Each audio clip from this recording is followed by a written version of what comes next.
할렐루야. 오늘 수요 새벽의 말씀은 로마서 2장 4절 한번 말씀 올립니다. 내가 하나님의 인자심이 너를 인도하여 회개케 하심을 알지 못하여 그의 인자심과 용납하심과 길이 참으심의 풍성함을 멸시하느뇨. 로마서 2장 4절입니다. 오늘은 믿음은 노력으로 되는 게 아니다. 참 노력해도 되는 거가 있지만 믿음만큼은 실제 노력으로 되는 건 아닌 것 같아요. 그죠? 노력으로만 되면은 많이 또 좋아지겠죠. 노력만으로 되지는 않다는 사실을 아시기 바랍니다. 빈세트 반 고흐 아시죠? 빈세트 반 고흐는 목사인 아버지 밑에서 철저한 기독교 교육을 받았던 사람입니다. 그 역시 벨기에의 한 탄광촌에 들어가 7년간 목회를 했던 선교사 출신의 화가인데, 고흐의 그림들은 하나같이 전부 자기 자신의 인생의 고뇌로 덧칠해 놓은 듯한 작품들이 거의 대부분이었다는 것이죠. 고갱과의 이별로 스스로 자신의 길을 자른 뒤 그려낸 붕대를 감고 파이프를 문 자화상이라든지 담배를 피워 물고 있는 해골 등의 작품들을 보면은 그가 어떤 고뇌 속에서 평생을 살았으며 그러한 고뇌 속에서의 자의식이 어땠는지가 철저히 배워나옵니다. 저는 가끔가다 그림 화가를 초청해서 그림을 보러 가는데 참 분석하기 어려워요. 전문가들이 보는 건 틀리죠. 금과 은 이런 기금속도 감별을 보는 사람은 우리는 뭐 진짜 같지만 가짜로 보이는 게 많지 않습니까? 감별사의 눈에는 틀립니다. 그래서 그림을 감정하는 분들은 이 하나하나 이 대칭하는 것부터 이 힘과 원초적 그 다음에 이걸 다 보면서 느끼고 그들은 따지지만은 정확히 알고 있지만은 우리는 거기까지는 깊이 소를 못합니다. 평가를 가지고 얘기할 수밖에 없어요. 제가 고흐 그림을 어떻게 평가하겠습니까? 그 평가를 전문가 하신 분들의 말씀을 인용해서 하는 겁니다. 고흐는 증세의 형식적이고 위선적인 그러나 촛불처럼 자신을 불태워 종교인의 삶을 살고 있는 자신의 아버지를 타다 거칠 촛불로 그려 놓습니다. 그리고는 그 아버지의 대표되는 형식적이고 위선적인 기독교를 커다란 성경책으로 그려 놓습니다. 그 성경책은 이사야서 53장에 고난받은 종의 노래를 펼쳐 보이므로 종교가 어떻게 참 신앙인을 피팍하게 되는지를 암시하여 지적하고 있죠. 언행 일치적 신앙을 추구했던 고흐가 왜 일평생 자신의 길을 자르는 등의 강기를 감추지 못하고 결국 37의 나이에 자기 머리에 큰 권총을 쏘아 자살을 했을까요? 그토록 성경을 사랑했고 그토록 예수를 쫓아 살기를 갈망했으며 그렇게 가난한 이들의 편에서 그들의 아픔을 자신의 가슴으로 품으려 했던 고흐가 왜 결국 자신을 용서하지 못했을까요? 이는 성경과 인간 측에서 열심히 있는 노력이 동시에 나타나 있는 성경이 있는 정물이라는 그림 속에서 그는 과연 어떻게 올바른 신앙인의 삶인가? 기복으로 물들고 임의 힘의 원리에 젖어버려 중세의 형식적이고 위선적인 기독교가 결국은 유치하게 예수의 힘을 이용하여 세상의 부귀와 영화와 명성을 추구하는 것으로 전락된 것이 고흐 눈에 들었던 것이죠. 간디나 슈바이처나 용감한 루터 같은 깨끗한 삶을 표본적으로 삼아 인간과 사회의 발전을 위해 내 한 몸을 불사르는 헌신이 과연 올바른 기독교인가? 그러나 고흐는 둘 다 틀렸다는 것을 성경으로 통해 깨달았다는 것이요. 우리도 내가 열심과 최선에서 하는 것이 우리의 생각이 아니고 우리는 주님의 뜻대로 순리로 들어가면요. 어떤 분은 저분 별로 열심히 하는 것 같지 않나? 이래도 하나님 순리에 들어갈 수 있고요. 어떤 점은 진짜 열심히 합니다. 땀 흘리고 열심히 하고 자기 의지를 나타내고 열심히 하는데 결국은 자기 의지를 나타낸 것이지 예수님과 하나님의 관계는 멀다는 얘기를 들으면 참 어떤 때는 참 맥이 빠지고 그렇지 않습니까? 보통 이 목회 처음에는 한때는 정말 자기 일을 드러내기 위해서 열심히 하십니다. 그래서 원로 목회자들이 다 한 번 정도는 다 얘기해요. 겨우 결국 70이 되어야 내가 목회를 진심으로 하는 것 같다. 지금까지 한 목회는 잘못이다. 그래서 우리 교수님들이 다 연세 드신 분들이 그런 말씀 많이 하십니다. 목회를 하시는데 정말 이제는 50대, 60대까지는 그래도 자기 의를 많이 생각하고 자기를 공적을 쌓기 위해서 했다는 것을 많이 들어요. 그러나 70이 넘어서 교회를 이제 위임하고 그렇게 하면서 지금까지 내가 한 게 무엇인가. 그래서 지금부터 새로 다시 목회를 한다는 마음으로 하시는 분들이 종종 듣습니다. 이해가 갑니다.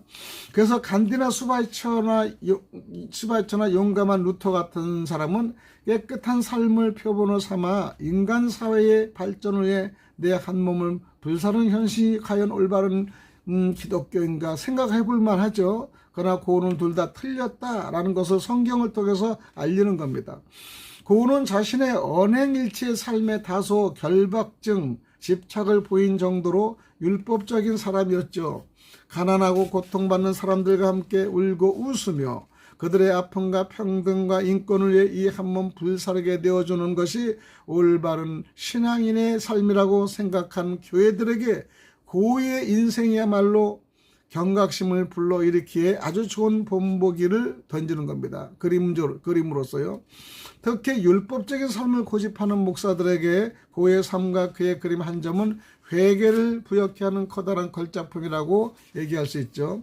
회개나 믿음은 고가 그랬던 것처럼 우리의 노력으로는 되는 건 없습니다. 그걸 깨달은 고와 정의와 공평과 순수와 언행일치적인 삶을 추구하지만은 결국 답답하고 모순된 인과 율 때문에 우리가 고통스러운 삶을 견디지 못하고 있지 않습니까? 그러다 보니 나중에는 그야말로 창녀와의 동거도 마다하지 않은 패폐한 삶을 살았던 것이죠. 그렇게 바르고 깨끗하게 살려고 노력했지만은 결국 무엇이 진정한 회개인지 그리고 이 회개를 통한 믿음이 무엇인지를 정확하게 깨닫지 못하기 때문에 자신의 머리에 총알을 박는 것으로 그의 인생을 끝내버린 것이죠. 안타깝죠. 그러니까 회개는 내가 노력하여 얻어내는 것은 아니라는 결론을 하는 겁니다. 하나님이나 나의 삶에 간섭하심으로 나의 삶의 방향이 하나님께로 돌려지게 되는 그것이 회개입니다. 이는 곧 회개하게 만드신다는 것이죠. 회개를. 로마서 2장 4절의 말씀 본문 내가 하나님의 인자하심이 너를 인도하여 회개케 하심을 알지 못하여 그의 인자하심과 용납하심과 길이 참으심이 풍성함을 멸시하느뇨 말씀해요. 또 사도행전 5장 31절의 말씀을 보면 이스라엘로 회개케 하사 제3을 얻게 하시고 그를 오른손으로 높이사 임금과 구주를 삼으셨느니라. 이와 같이 로마서 2장과 사도행전 5장에 나온 것처럼 그 은혜가 우리를 회개케 하는 거다 결론하는 겁니다. 교회들에게 회개하라 했더니 아무도 회개하지 않았다는 얘기를 듣습니다. 그랬더니 회개케 하시는 성령이 오신 것이죠. 그러할 때 우리한테 믿음의 은혜의 선물로 침투되어 돌아온다는 것입니다. 그래서 우리는 회개하게 만드시는 하나님이시죠. 에베소 2장 8절에는요. 너희가 그 은혜를 인하여 믿음으로 구원을 얻었나니 이것이 너희에서 난 것이 아니요 하나님의 선물이라 그랬어요. 우리는 선물을 받은 겁니다.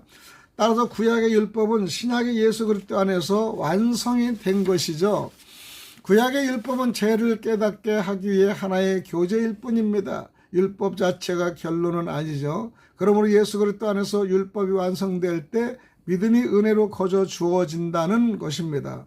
유대인들이 할례를 받아서 구원을 얻었느냐 하면 아니다. 할례는 당시에 유대인들만의 간섭이 아니라 고대 근동의 모든 민족들이 할례라는 간섭이 있었습니다. 하나님은 당시의 모든 민족들에게 편만하게 퍼져 있던 할례라는 것을 들어서 예수 그리스도의 쪼개짐으로 인한 구원을 상징으로 담으셨던 것이요. 생식기의 표피를 다룬다는 것은 생식기를 절단한다는 의미가 있었고요. 생식기를 절단한다는 것은 인간의 노력과 열심으로 한 생명이 탄생할 수 없음을 메시지로 담고 있는 것입니다. 그러나 예수 그리스도가 십자가에서 온몸에 할례 당하심으로 새 생명들이 줄줄이 탄생하게 되는 것을 내용으로 하고 있는 것이죠. 그렇다면 제사는 어떤 의미를 담고 있고 성막과 성전은 어떤 뜻을 갖고 있을까? 이는 참 제사장이요 참 제물신 예수 그리스도를 상징하는 것으로 그 뜻과 의미를 함께 우리가 담지하고 있다는 사실을 깨달아야 되겠죠. 안식일도 마찬가지입니다. 예수 그리스도로 인해 참된 안식인 하나님 나라를 우리가 그 내용으로 하고 있습니다. 따라서 참 안식은 예수 그리스도가 도래하심으로 안식 자체가 예수님의 말씀, 즉 예수님의 말씀 안에서 완성이 된 것이라고 얘기할 수 있어요. 그러니까 모든 건 말씀으로만 우리가 통할 수밖에 없다는 얘기를 많이 하지 않습니까? 왜냐하면 말씀이 살아있어서 생명력을 우리가 유지하기 때문에 말씀에 들어가야만이 우리가 할 수 있는 거예요. 그러니까 우리가 말씀에 들어가기 전에는 나 생각과 유전과 장로대 유전을 쓰고 있고 나의 생각을 쓰고 있는데 말씀 안에서 우리가 들어가다 보면 말씀 안에서 순종하고 말씀 안에 움직이기 때문에 말씀이 우리를 거룩하게 하고요. 말씀을 지배하도록 만들어야 된다는 것입니다. 그럼 우리는 가끔가다 우리 10의 1조, 교회에서 나오는 10의 1조는 무엇일까요? 10의 1조의 대표적인 용도는요. 레위지파의 생활비입니다. 사실 레위지파는 하나님께서 6월절에 살려내신 이스라엘 백성들의 장자들의 대표로 하나님께 바쳐진 자들입니다. 하나님께 드려지는 하나님의 것, 그 재물을 상징한 것이죠. 하나님께 재물로 바쳐줘야 할 자들이 자기들 대신에 속전을 지불하고 다른 자들, 레인이 하나님께 바쳐지고 있는 자기들은 살아나게 되는 형국이 꼭 11조 안에 들어있다라는 것이죠. 그러니까 11조는 속전입니다. 그런데 하나님께서 하나님께 바쳐져서 제물로 찢겨야 할 우리들 대신에 하나님 속전으로 바쳐지신 분이 바로 예수님 아니겠습니까? 출애굽기 21장 31절에 소가 만일 남종이나 여종을 받으면 소임자가 은 30세겔을 그 상전에게 줄 것이요 소는 돌에 맞아 죽을지니라. 참 이와 같이 율법이 규정되고 있는 목숨값인 은 30냥에 팔려 하나님의 장자를 대신해 속전으로 치러지신 예수님이 바로 11조 원형이죠. 그러니까 11조 원형은 30냥에 팔리는 거예요. 가룟 유다도 예수를 30냥에 팔았지 않습니까? 참 또한 정한 짐승과 부정한 짐승의 구별은 어떻게 해결되겠습니까? 홀로 정하신 예수 그리스도의 제물 되심으로 부정한 것들이 살아나는 십자가의 속에 들어 있습니다. 이렇게 구약의 모든 내용은 전부 예수 그리스도 안에서 완성이 되고 예수 그리스도로 기결이 된다는 사실을 우리가 깨달아야 되는 것이죠. 그렇다면 구약에서 계시되는 하나님 백성들에게 주어진 땅이나 재물이나 자식과 같은 복도는 어떠하겠습니까? 역시 예수 그리스도로 수렴이 되는 상징들이죠. 구약시대는 아직 참 것이 예수 그리스도 오시기 전이기 때문에 예수 그리스도로 말미암게 되는 하늘의 풍요를 설명한 방법은 없었죠. 그래서 당시 세상 사람들이 복의 대명사처럼 여겼던 땅과 재물과 자식들의 확장과 번성으로서 하늘의 복을 모형으로 설명한 것이죠. 그러나 예수 그리스도로 말미암아 이 땅에 눈에 보이는 풍요와는 비교도 할 수 없는 참된 하늘의 풍요가 하나님의 백성들에게 주어졌다는 사실을 깨달아야 됩니다. 그리고 그 하늘의 풍요는 성령, 즉 말씀의 강림, 영이 내주하심으로 하나님의 백성들에게 믿음이라는 통로를 통해 인식이 되었습니다. 그래서 이제 성령이 모든 하나님의 백성들에게 내주하게 된 신약시대 이후로는 눈에 보이는 구약의 영광과 복이 필요 없게 되었다는 사실이죠. 참 것이 왔기 때문이죠. 이제 그림자의 예표와 무용들은 전부 사라지게 되는 것입니다. 그래서 오늘날 하나님의 백성들을 율법을 지키지 않아도 된다. 즉 제사를 지내지 않아도 되고 할례를 받지 않아도 되며 안식일을 목숨 걸고 지키지 않아도 된다. 그리고 구약에서 부정한 것이라고 구별됐던 음식들도 마음 놓고 먹어도 된다. 이런 의미를 여러분 알고 있는데, 그런데 유독 구약의 복만은 신약시대 이후로도 계속 이어되고 이어한 것으로 전해지고 있다는 사실이죠. 무슨 말이냐면 율법과 제사와 할례와 안식일과 성전은 모두 예수 안에서 완성이 됩니다. 그래서 자기들이 좋아하는 복만은 여전히 구약의 묘형들을 붙들고 있는데, 그런데 그것은 아니다는 것이죠. 성경이 말하는 유일한 복은 하늘의 복을 말하는 것입니다. 세상의 복이 아니에요. 구약의 가시적인 복들은 단지 영적인 복을 상징하는 것들 뿐입니다. 제사를 잘 지내고 율법을 잘 지켰을 때 주어지는 이 땅의 복들은 예수 그리스도의 제사와 예수 그리스도의 율법 지킴으로 인해 우리에게 주어질 하늘의 복인 영생을 상징하는 그림자입니다.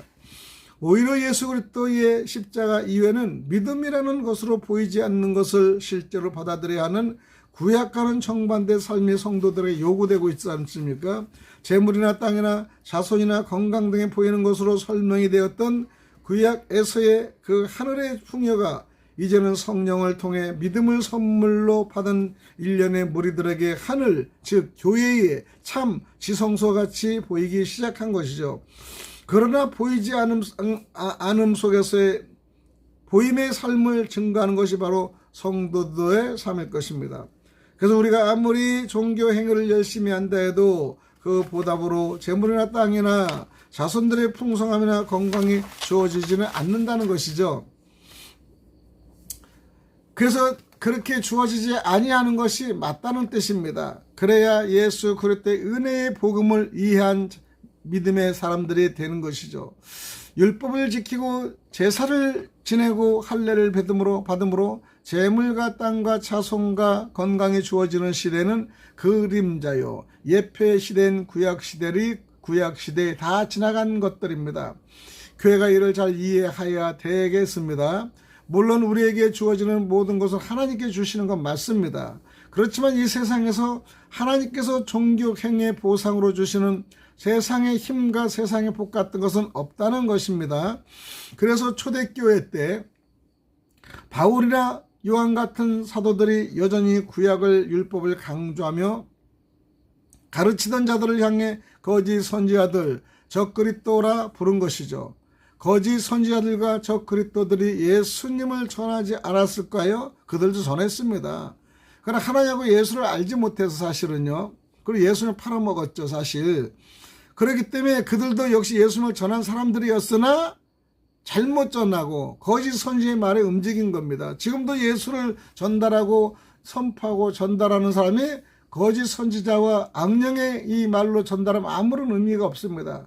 그래서 이 전 교회든 큰 교회든 저교회든 목회자를 잘 만나고 생명의 말씀이 살아있는 곳을 정하라는 말을 많이 하는 것이요. 계속 복만 추구하면은 세상의 복은 받을지 모르지만은 결국에 육은 죽고요, 육신은 영혼은 그냥 아무런 그 영생하고 관계없는 일을 하다가 가는 겁니다. 그래서 자기를 높이고 생각을 높이고 그 다음에 자기 스펙을 높이다 보면 결국적으로 하나님과 먼 일을 하게 하는 거예요. 멀어진 거예요. 그래서 나는 너희들 모른다는 말씀을 우리가 듣는 겁니다.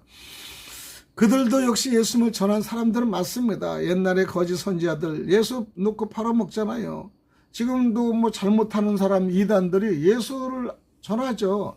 물론 하나님을 전하고 예수님을 덜 전하는 거 있지만은 전하는 건 있습니다. 성경으로 해서 맞춰나가는 거 있습니다. 예수 그리스도의 순환과 십자가로 인해 우리가 구원을 받았다는 사실을 정확하게 전한 사람들이 돼야 됩니다. 그리고 예수의 이름으로 기적을 행했던 사람들이 돼야 되고요. 예수의 이름으로 귀신을 쫓아냈던 사람들이 돼야 되는 겁니다. 그래서 그들이 선지자 대접을 받았던 겁니다. 그러나 그들은 거짓 선지자였다는 것이요. 예수 이름으로 했지만은 왜냐? 그들은 예수 그리스도를 전하기는 했지만은 구약을 보탠 것입니다.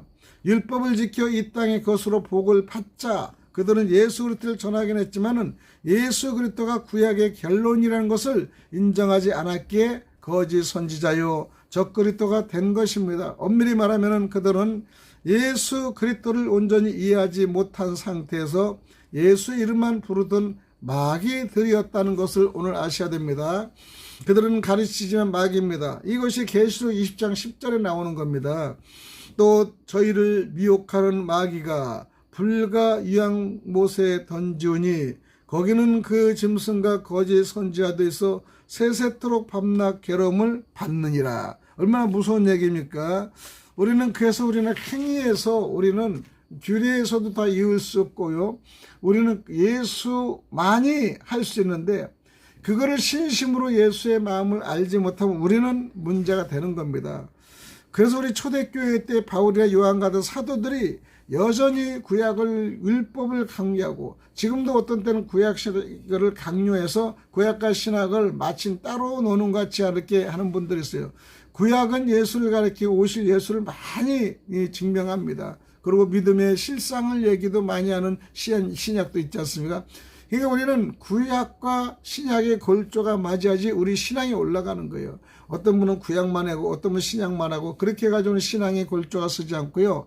건축도 우리가 흔들리는 겁니다. 그래서 구약과 신약을 올바로 우리가 느끼고 하나님의 말씀을 올바로 이해할 때 우리는 그 역사를 감당할 수 있지 않습니까? 그래서 우리는 신앙은 믿음으로 노력해서 되는 게 아니구나. 우리가 열심과 최선을 했다고 되는 건 아니구나. 여러분 뭐 목회 처음에 할 때 얼마나 열심히 한 분들 많았지 않습니까? 개척기 할 때가 열심히 하셨죠. 다 몸 망가지고 힘들고 결국적으로 내 뜻으로 되는 게 없구나 이렇게 생각할 때 있지 않습니까? 사실 그걸 또 느끼고 그거를 이해하고 감당할 때가 은혜예요. 사실은 내 힘으로 하는 것이 아니라 이건 잘못됐구나. 그래서 막 교회를 칠 때 처음에는 할 때 막 사업계획서 같이 막 하는 분들 있잖아요. 저도 그랬으니까요. 어제도 뭐 이래 상담하니까 사업하면서 역시 사업계획서를 막 하고 한 분 목사는 기도하고 믿어라 막 이렇게 얘기하는데 사실은 하나님은 계획서대로 움직이시는 안 해요. 계획은 우리의 생각이지 기도와 말씀으로 그냥 온전히 거기에 빠지기를 원하는가. 그럴 때 우리 하나님은 지켜주시는 것을 가끔가다 우리는 실제로 간증을 통해서 볼 수 있습니다. 그분들은 계획을 하고요. 자기 머리 지혜를 하고 자기 머리로 개발해서 한 건 아무것도 없어요. 하나님의 지혜를 주셔서 그때그때 응용을 하고 말씀을 선포하는 능력이 있어야 되는 거예요. 어떤 분은 이것이 잘못됐다 잘했다 얘기하면 이거 부정이 아니라 우리는 그거를 분별할 줄 알아야 되지 무적다고 말로 선포한다고 막 그냥 선포하는 것도 그거는 모순이고요. 우리는 지혜와 생각과 모든 게 삼일체가 일체가 돼서 그걸 한꺼번에 본부를 터뜨릴 수 있는 길을 만드는데 하나만 틀려도 안 일어나잖아요. 바람과 비가 오는데 그냥 천둥이 칠 수는 어느 공전자태가 이뤄서 같이 칠 때 스파크가 나서 쾅쾅쾅 일어나고 그냥 정말로 천둥이 치는 거지 이게 타임이 안 맞으면 일어나지 않는 것을 우리가 볼 수 있습니다. 우리 신앙도 우리의 응답도 우리의 방언도 우리의 전력적인 성령 충만도 하나가 이루어지는 것이 아니라 그 삼박자 이뤄서 그때 함께 소리할 때 성령이 우리 마음을 하고 우리를 움직일 수 있는 것입니다. 여러분 사람들이 막 그냥 흥분돼 봐요. 흥분되면 그냥 아주 어떤 때는 좋은 흥분은 정말 사랑스럽지만은 나쁜 흥분은 사람을 그냥 끝까지 요절내고 싶고 그냥 아주 그냥 죽이고 싶을 정도 있잖아요. 나쁜 흥분을 끝까지 가지고 우리는 나쁜 생각만 하는 거예요. 거기서 뭐 똑같은 흥분, 좋은 흥분을 가진 사람하고 같은 일을 한다는 거 전혀 아니에요. 성령이 내 안에 들어올 때 화를 내더라도 참을 수가 있는 겁니다. 그리고 전지를 할 수 있고요. 견제를 할 수 있고요. 그러는 겁니다. 그러니까 우리는 내 마음속에 좋은 마음이 자꾸 일어나도록 노력해야 되고 애를 써야 됩니다. 이거는 우리가 노력할 수 있는 거예요. 그러나 결과는 하나님의 말씀 믿고 우리가 창성하게 나갈 때 하나님이 역사하시는 걸 볼 수 있습니다. 그래서 저희를 미혹하는 마귀가 불과 유황불에 던지느니 거기는 그 짐승과 거짓 선지자들이 있어 세세토록 밤낮 괴로움을 당한다는 것을 우리가 말씀드립니다. 우리는 교회가 이를 잘 이해해야 되겠죠. 우리에게 주어지는 모든 것은 하나님께 주시는 겁니다. 사실은요. 그렇지만 이 세상에 하나님께서 종교 행위의 보상으로 주시는 세상인과 세상의 복과는 전혀 다르다라는 의미를 오늘 깨달으시기 바랍니다. 오늘 여기까지 말씀드리겠습니다. 샬롬.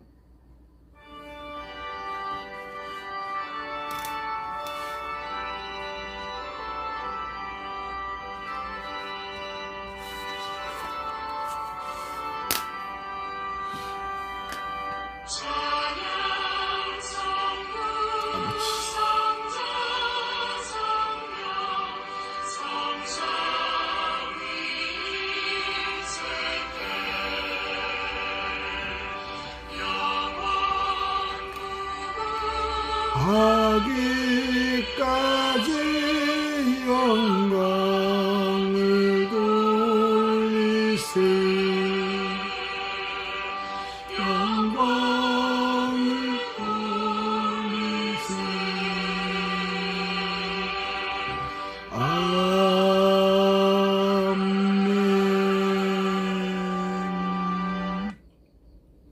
방송을 들으신 분 좋아요, 구독 안 하신 분은 구독을 눌러서 방송에 도움을 주시고 기대해 주시길 부탁드리겠습니다. 내일 뵙겠습니다.